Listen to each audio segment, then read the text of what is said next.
Welcome to The Explainer. Today, we're diving into something that's heating up fast in the Caribbean. What started as a pretty standard naval visit has just exploded.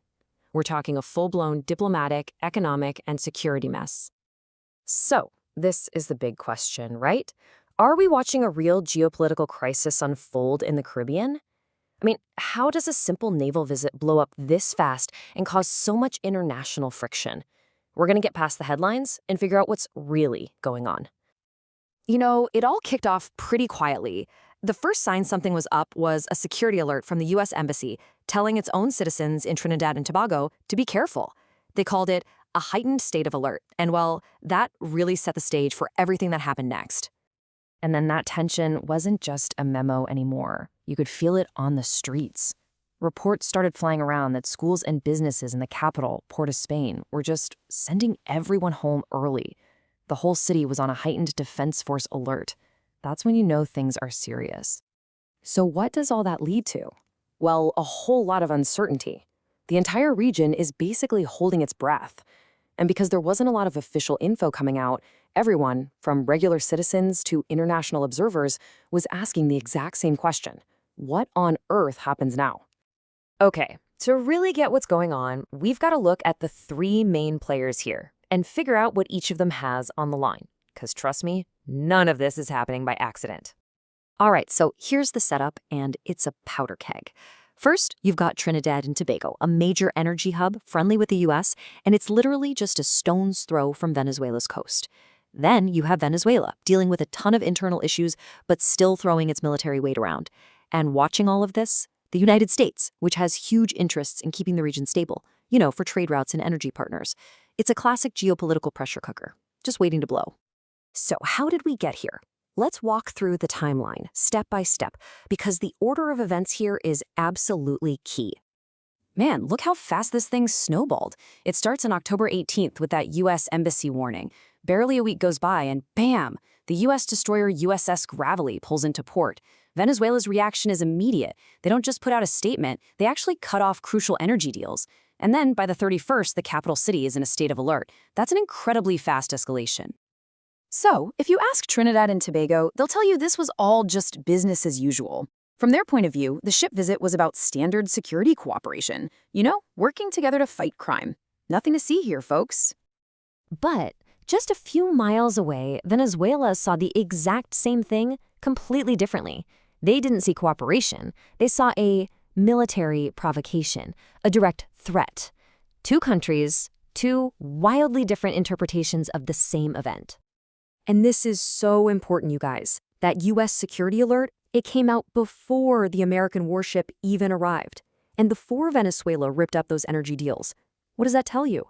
It tells you that the pot was already boiling long before this latest incident turned up the heat.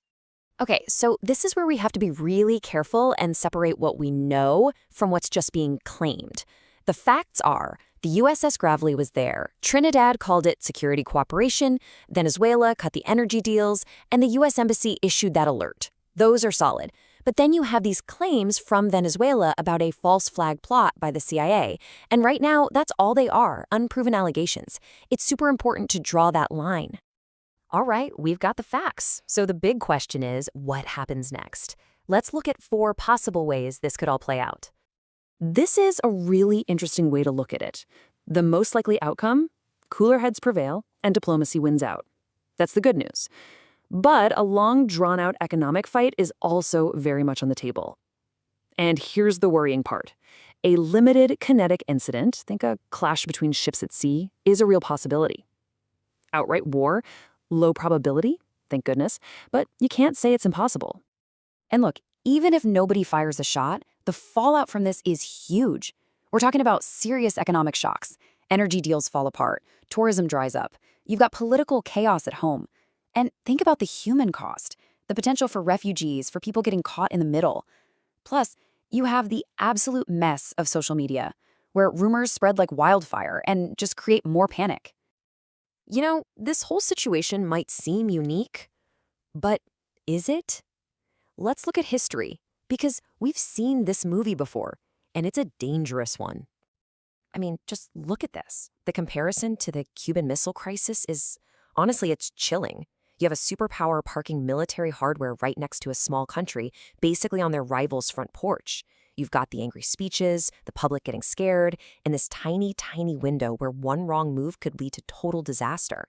The only thing that saved the world in 1962 was talk, was diplomacy. That's a huge lesson for today. And it's not just the big one, Cuba. Think about the Taiwan Strait, where military drills are used to send threatening messages.